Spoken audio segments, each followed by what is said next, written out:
ናይስ ነው የምላችሁ፣ የምሬ ነው የምላችሁ። እድል አይደለም። ምክንያቱም እነዚህ ሰዎች የምታዩቸው እነዚህ ሰዎች አሁን እነዚህ ዝም ብሎ በእድል አይደለም ያደጉት። ምክንያቱም እነሱ አውቀው ነው ተምረው ነው። ስለ አሁን ለምሳሌ ስለ አንተና ስለዚህ ልጅ ብታዩ አሁን የራሱ የሆነ መጽሐፍ እንትን ብሎ አሳትሞ ስለ ዩቱብ ቢሆን የሚያወራ መጽሐፍ አሳትሞ አስቀምጠዋል ነው የምላችሁ። ስለዚህ ይሄን ነገር እድል አይደለም እንዴት ነው የሚሰራው የሚለውን ዛሬ በስድስት ስቴፕ እናሳያችኋለን ማለት ነው። ዩቱብ አልጎሪዝምን በስድስት ስቴፕ በአጭሩ እናሳያችሁ። ስለዚህ መጀመሪያ ምንድነው የምናደርገው መሰላችሁ? አሁን ስለ ዩቱብ አልጎሪዝም ስናወራ መርሳት የሌለብን ነገር አለ። ይህን ስንሰራ ደግሞ በደንብ እያወቀን ነው የምንሄደው። ስለዚህ በቀላሉ አርግተን ነው ማሰብ ያለብን ማለት ነው። ምር ነው የምላችሁ። አሁን ለምሳሌ ስለ አሁን ስንት ቪው ነው የሚያገኘው ልጅ የምታዩ 200 ምናምን የሚያገኘው ማለት በአንድ ሰዓት ውስጥ ግን በቃ ግን ይፖስታል ምናምን ነገር በቃ ግን አሪፍ ነው ገብታችኋል። ስለዚህ በአንድ ሰዓት ውስጥ ይሄ ሚሊዮን ከታየለት ይሄ ደግሞ ምናምን ታውቃላችሁ። ስለዚህ እንዴት ነው ይሄ ሁሉ የሚመጣው? ይሄን ቪው እንዴት ነው የሚገኘው የሚለውን እና ላሳያችሁ ዛሬ በትንሹ አድርጌ ማለት ነው። ስለዚህ እናንተ አሁን ጀማሪ ስትሆኑ ኮንተንት ጀማሪ ስትሆኑ ምንድነው ማድረግ ያለባችሁ? አንደኛ ዲስከቨርቢሊቲ የሚባል ነገር አለ። ይሄ ማለት ምንድነው? የመጀመሪያ ላይ መምጣት መቻል አለባችሁ ማለት የምትሰሩ አሁን ስለ ዩቲዩብ የምትሰሩ ከሆነ የአንድ ሰው ፔጅ ላይ መምጣት መቻል አለባችሁ። ልክ ዩቲዩባችሁ ስትገቡ የሆነ ብዙ ፎቶዎች ይመጣላችኋል። እነሱን ውስጥ እናንተ መምጣት መቻል አለባችሁ። ይህ ከዚህ በፊት ያለ ነገር ስለሆነ ማለት ነው። መጀመሪያ ሰው እናንተን ሳያችሁ በፊት የእሱን ፔጅ ፊት መምጣት መቻል አለባችሁ። ካልመጣችሁ ምንም አትታዩ ማለት ነው። ስለዚህ ምንድን ማድረግ ያለባችሁ? ሰው መጀመሪያ እንዲያያችሁ ቪው ሳይሰጣችሁ በፊት እናንተ መጀመሪያ የእናንተን ታምኔል እንዲያይ ራሱ ምንድን ማድረግ ያለባችሁ? የሰውየውን ፊት ልክ ሰውየው ዩቲዩብ ሲገባ እዚያ ላይ መምጣት መቻል አለባችሁ። ይሄ ደግሞ እንዴት የምትመጡት የሚለውን ላሳያችሁ። አንደኛ መስራት ያለባችሁ ኮንተንት አለ መስራት ያለባችሁ። ስለ ኩዌሽን ብትሰሩ አሪፍ ነው። ስለ ጥያቄ ምናምን ጥያቄና መልስ ምናምን ብትሰሩ ማለት ነው አሪፍ ነው። ሁለተኛ ደግሞ ሰጀስት ላይ መውጣት አለባችሁ። ይሄንን ማለት አንድ ሰው ኩዌሽን ሰርች ሲያደርግ ሰርች ያደርጋል። አንደኛ ሰርች ያደርጋል። ከዛ ሰርች ካደረገ በኋላ ደግሞ እናንተ ትመጣላችሁ። ይሄ ማለት ደግሞ ሁሉም የመጣ ሰው ደግሞ ይታያል ማለት አይደለም። ነገር ግን ሁሉም ሰው እንዲታይ ምንድነው ማድረግ ያለባችሁ?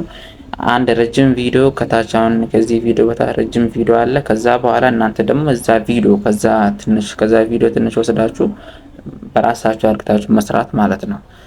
ያንን ካመጣችሁ በኋላ ዲስከቨሪቢሊቲ ትሆናላችሁ ማለት ነው። ስለዚህ አሁን ምንድነው ያደረጋችሁት? አሁን ሰው ልክ ዩቲዩብ ሲከፍት ያያችኋል እናንተንን። ስለዚህ አንድ ነገር ይቀራል። አሁን ደግሞ ምንድነው ማድረግ ያለባችሁ? ሁለተኛ ስቴፕ ታምኔል ይባላል። ይሄ በጣም ወሳኝና ኢምፖርታንት የሆነ ነገር ነው። ምንድነው ማድረግ ያለባችሁ? ታምኔላችሁ በደንብ ማሳመር መቻል አለባችሁ። ካላሳመራችሁት ሰው እናንተን ቪዲዮ አያይም ማለት ነው። ማለትም እናንተን ቪዲዮ ከማየት በፊት በደንብ የኛ ወሳኝና አጓጊ ነገር ነው። ይህንን ካስተካከላችሁ ነው ሰው እናንተን ሊያያችሁ የሚችለው።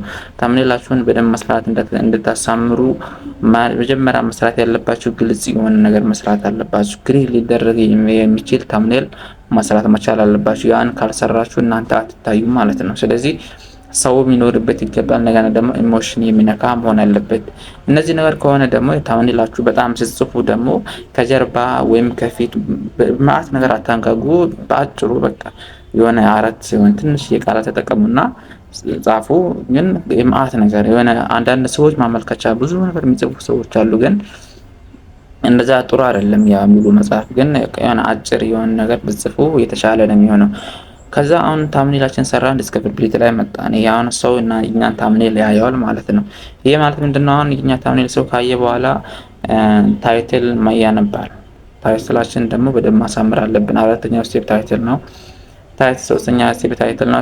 ታይትላችን እንዴት ነው የምናሳምረው የሚለውን ታይትላችሁ በጣም ምርጥ ሊሆን ይገባል። ይሄ ደግሞ ታምኔልና ታይትል መመሳሰል የለባችሁ። የምጽፉትን ታምኔላችሁ መጀመሪያ ፎቶ ታስቀምጡበትና ከዛ ከፕሮፋይሉ ስር ያለችውን ጽሁፍ ደግሞ ታምኔል ላይ የተጠቀማችሁትን ታይትል ላይ መጠቀም የለባችሁም ማለት ነው። ይሄንን ልትጽፉ ይገባል።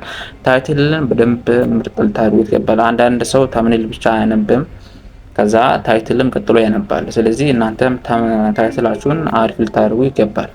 ስለዚህ ይሄንን ካረጋችሁ በኋላ ምንድን ያደርጋችሁት? ዲስከቨሪቢሊቲ ላይ መጣችሁ፣ ታምኔላችሁ አስተካከላችሁት። ከዛ ታይትል ደግሞ ሰው ያነባል። ስለዚህ ያን ምንድነው የቀራችሁ? አሁን እናንተ አንድ ሰው አሁን እናንተን ቪዲዮ ካየ በኋላ እያየው ልክ መጀመሪያ ሲከፍት ያን ሰው አቴንሽን መያዝ መቻል አለባችሁ። ስለዚህ ምንድነው አራተኛ ስቴፕ ሁክ ይባላል። ሁክ ምንድነው? መጀመሪያ ላይ እናንተ ቪዲዮ መግቢያ ላይ ያለው ማለት ነው። መጀመሪያ የኛው ስታደርጉ በጣም ምርጥ ነው፣ በጣም አስፈላጊ ነው ማለት ነው። በጣም በአሁኑ ጊዜ ማትጠቀሙ ከሆነ በጣም እንተበላችሁ። ምክንያቱም ሁክ ስትጠቀሙ በተለይ በጣም አሪፍ ነው። ቲክቶክ ላይ ምናምን ይጠቀማሉ በብዛት ሰዎች። እናንተ ደግሞ መጀመሪያ እናንተ ቪዲዮ ስትሰሩ ሁክ ነው ማስገባት ያለባችሁ። ከዚህ ቪዲዮ እናንተ ሰዎች እናንተ ቪዲዮ አይተው ምን ይረዳሉ የሚለውን ባጭሩ ማስገንዘብ ይኖርባችኋል፣ እናንተ ቪዲዮ ማለት ነው። ስለዚህ ሁካችሁ በደንብ ልታሳምሩና ልታሳክሉ ይገባል። ሁክ በጣም አስፈላጊና ኢምፖርታንት ነው። እናንተ ሰው እናንተ ቪዲዮ ለማየት እና ለመጨረስ ምንድነው የሚያስፈልገው? ሁካችሁ በደንብ አሪፍ ሊሆን ይገባል ማለት ነው። ስለዚህ ሁካችሁ በደንብ ልታሳምሩት ይገባል ማለት ነው። ስለዚህ አሁን ምንድነው ያደርጋችሁት? ሁካችሁ አሳምረ ታምኒላችሁ ታይትላችሁ ታየ፣ ከዛ ሰው ደግሞ ያያችኋል ማለት ነው። ስለዚህ አሁን ደግሞ አንድ ሰው ሁክ ካየ በኋላ ደግሞ ሙሉ ቪዲዮ ይጨርሳል ማለት አይደለም። በደንብ ለአሪፍ ሊሆን ይገባል እናንተ ቪዲዮ። ስለዚህ አምስተኛ ምንድነው የሚሆነው? ኢንትሮ፣ ረጅም ኢንትሮ መጠቀም የለባችሁ። ረጅም ኢንትሮ ማለት አሁን መግቢያ ላይ የምታደርጉት በጣም የተምዛዛ ወሬ መሆን የለበትም። በጣም አጭር ምጥን ያለች መሆን አለበት። ያ እንደዛ ካልሆነ ጥሩ አይመጣም ማለት ነው። ማለትም ሰው እናንተን ቪዲዮ ላይ ረጅም ጊዜ ለመቆየት እና ሰብስክራይብ ላይክ አድርጉ ምናምን ትላላችሁ። ይሄ አስፈልግ መጀመሪያ ላይ ማለት ነው። ስለዚህ ምንድነው ማድረግ ያለባችሁ? መጀመሪያ ላይ አጭር የሆነ ምጥን ያለች ማስገባት ይኖርባችኋል ማለት ነው። ስለዚህ የኛ በጣም አስፈላጊና ኢምፖርታንት የሆነ ነገር ነው ማለት ነው። ስለዚህ አሁን ምንድነው ያደርጋችሁት? አሁን ሰው እናንተን ያያችኋል፣ ተመኔላችሁ ያነባል። ስለዚህ ምንድነው የቀራችሁ አሁን? በጣም ይሄኛው በጣም ነው የሚያስፈልገው። ሰው አንድ ሰው እናንተን ቪዲዮ ካየ በኋላ እናንተ ታምኔላችሁ ካነበበ በኋላ ታይትላችሁ ካየ በኋላ እንደገና ደግሞ ሁካችሁን በደንብ ካሳመራችሁት ከዛ ኢንትሮ ካሳካላችሁ ደግሞ ኮንተንት አይዲያ የሚባል ነገር አለ። ስድስተኛ ኮንተንት አይዲያ ማለትም ኮንተንታችሁ በደንብ ምርጥ ሊሆን ይገባል። ይህ እናንተን ቪዲዮ ሰው ለመጨረስ ራሱ ኮንተንታችሁ በጣም ምርጥ ሊሆን ይገባል ማለት ነው። ኮንተንታችሁ እንዴት ነው የምታሳምሩት የሚለውን በደንብ አሪፍ አድርጋችሁ ማሳመር ይኖርባችኋል። የምትሰሩትን ኮንተንት በደንብ ምርጥ ሊሆን ይገባል ማለት ነው። ያ እንደዛ ካልሆነ ግን እናንተን ቪዲዮ አያይም ማለት ነው። ስለዚህ ስለማጨረሰው ስለምታወሩት ነገር በደንብ ግልጽ ልታደርጉ ይገባል ማለት ነው። አሁን እነኚህን ሁሉ ስድስቱ ነገሮች በደንብ ልትሰሩባቸው ይገባል ማለት ነው። ስለዚህ ኮንተንታችሁን በደንብ ምርጥ ልታደርጉት ይገባል። ባይዘው ከ1 እስከ 5 ያለው ነገር የሚያጠቃልለው የኛው ስድስተኛው ነው ማለት ነው። ስለዚህ ስድስተኛ ላይ ምንድነው የምታደርጉት? ኮንተንታችሁ በደንብ ምርጥ ሊሆን ይገባል ማለት ነው። አሁን ኮንተንታችሁ በደንብ ልታሳምሩት፣ ከዛ ካሳመራችሁት ደግሞ እናንተ ቪዲዮ ይጨርሰዋል ማለት ነው። እንዲጨርሰው ደግሞ ምንድነው ማድረግ ያለባችሁ? ኮንተንታችሁ በደንብ ምርጥና አስፈላጊ የሆነ ከጊዜ ጋር የሚሄድ ኮንተንት መስራት ይኖርባችኋል ማለት ነው። ይሄንን ነገር በደንብ ዛሬ ልትሰሩበትና ልትጠቀሙበት ይገባል ማለት ነው። ስለዚህ ብዙ ነገር ታያላችሁ። መጀመሪያ ላይ ግን እናንተ ከዜሮ ጀምራችሁ ቀስ በቀስ ነው የምትሉት። ስለዚህ እድል አይደለም በእውቀት ነው። ስለዚህ በደንብ ስሩበት እንላለን። ይሄኛው በአጭሩ ነው እኔ የነገርኳችሁ። ግን እነዚህ እናንተ ደግሞ በራሳችሁ መንገዳችሁ እንትን ማለት ትችላላችሁ። እነኚህ ነገሮች በደንብ ነው የሚጠቅሟችሁ፣ በእርግጠኝነት በደንብ ይጠቅሟችኋል ብዬ ስላሰብኩኝ ነው ይሄን የምነግራችሁ። ስለዚህ እናንተ ምንድነው የምታደርጉት? እነኚህ ነገሮች አሁን እናንተ በደንብ ትተገብሩታላችሁ። ለምሳሌ መጀመሪያ ላይ ዲስከቨሪቢሊቲ ላይ እንዴት ነው የምመጣው የሚለውን ትግላችኋለሁ። ስለዚህ ይሄንን ነገር በደንብ ልታስተካክሉና ልታሳምሩት ይገባል ማለት ነው። በጣም ኢምፖርታንትና አስፈላጊ የሆነ ነገር ስለሆነ ማለት ነው። የዛሬ ቪዲዮ የሚመስል ነበረ። ቪዲዮውን ከወደዳችሁት አድርጉት። ስለዚህ መቻችሁ። በሌላ ቪዲዮ ደግሞ አሪፍ ቪዲዮ እንገናኛለን ማለት ነው። መቻችሁ።